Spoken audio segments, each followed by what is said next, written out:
Hello student, कैसे हैं आप सभी। आशा करती हूँ आपके नेट की प्रिपरेशन अच्छी चल रही होगी। स्टूडेंट, एक बात बता दूं, मैं इस बार आप लोगों के पास बड़ा गोल्डन चांस है नेट क्वालिफाई करने का और जेआरएफ का खास तौर पर, क्योंकि जो इस बार का पेपर का पैटर्न है आपको पता है, पेपर ऑनलाइन नहीं, पेपर ऑफलाइन मोड में होगा। और उसमें आपको जैसे पहले क्वेश्चन बुकलेट दी जाती थी उसके माध्यम से संपादित किया जाएगा। तो ऐसे में बहुत ज्यादा चांसेस है, कंप्यूटर में बहुत से बच्चों के पास बहुत सारे कॉम्प्लिकेशन आ जाते थे, तो ये आपके पास गोल्डन में नहीं, डायमंड अपॉर्चुनिटी है, तो इसको कैश जरूर करिएगा। आज जो मैं मॉडर्न सोशियोलॉजिकल थिंकर्स की सीरीज में पढ़ाने जा रही हूँ, हर्स्कोविट्स, मेलविल जो हर्स्कोविट्स इनको बोला जाता है। जैसे ही हर्स्कोविट्स का नाम आता है तो इनकी वो संस्कृति की डेफिनेशन कि संस्कृति पर्यावरण का मानव निर्मित भाग है, एकदम से क्लैश कर जाती है। क्योंकि जब संस्कृति के बारे में हम पढ़ना शुरू करते हैं तो सबसे पहले हर्स्कोविट्स की डेफिनेशन आती है। हर्स्कोविट्स का जन्म 1895 में हुआ था और 1963 में इनकी मृत्यु हुई थी। चलिए आगे की स्लाइड में पढ़ते हैं इनके बारे में। हर्स्कोविट्स, जैसा कि मैंने बताया था, देखिए यहाँ पे मैंने मेंशन किया हुआ है कि संस्कृति, आपने संस्कृति को संक्षिप्त परिभाषा दी थी कि संस्कृति पर्यावरण का मानव निर्मित भाग है। संस्कृति की अपनी इस परिभाषा के लिए, और ये बहुत फेमस हो गए थे, इन्होंने अपने संस्कृति की, देखिए, संस्कृति पर्यावरण का मानव निर्मित भाग है। हम, अगर मैं संस्कृति की बात करूं, संस्कृति हम भौतिक अभौतिक संस्कृति जानते ही हैं सब। हर्स्कोविट्स के डेफिनेशन में एक छोटी सी डेफिनेशन है, लेकिन इसकी अगर हम विस्तार से विवेचना की, इसका अर्थ बहुत विस्तृत है। देखिए, अभी हम भौतिक और अभौतिक संस्कृति की बात करते हैं ना,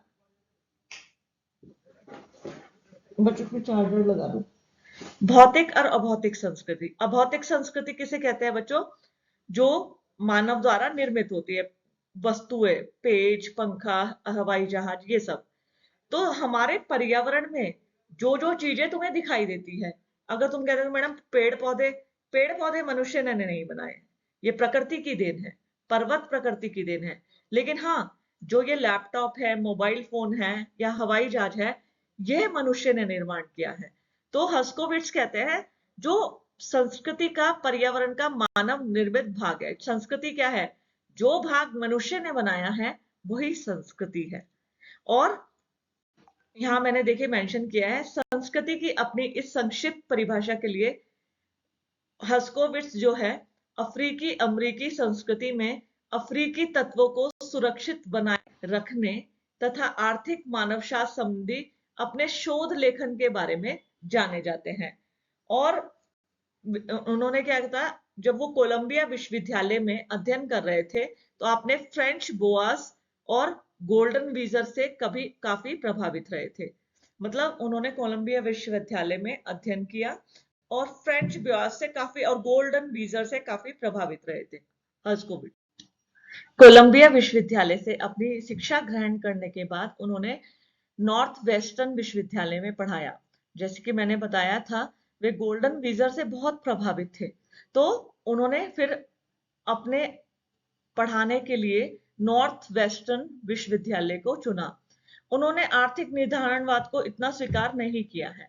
उन्होंने इसकी आलोचना करते हुए क्या कहा है, उन्होंने आर्थिक विश्लेषण की शुरुआत जो है व्यक्ति से की जानी चाहिए, और उन्होंने ये जानने पर बल दिया है कि किस प्रकार व्यक्ति सामाजिक बाधाओं, संसाधनों की कमी, सामाजिक सांस्कृतिक मूल्यों के होते हुए भी आर्थिक वर्ण का चुनाव करता है।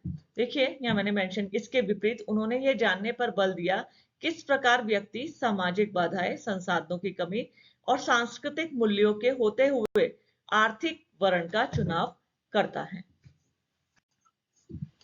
उनकी प्रमुख कृतियां थी द अमेरिकन निग्रो, जो आपने 1928 में प्रकाशित की थी। इसी तरीके से लाइफ इन अ हैटन वैली 1937 में ये प्रकाशित की थी। The myth of the Negro the past 1941 में आपने प्रकाशित की थी। ट्रिनिडन विलेज विद एफ.एस. हर्स्कोविट्ज 1947 में आपने प्रकाशित की थी। Economic anthropology a study of comparative economics आपने 1952 में प्रकाशित की थी। मैन एंड हिज वर्क 1952 में उन्होंने प्रकाशित की थी। जो ये मैन एंड हिज वर्क है, ये थोड़ी इंपॉर्टेंट है। तो बच्चों ये आपके बहुत इंपॉर्टेंट है, आप इनको विस्तार से पढ़िएगा।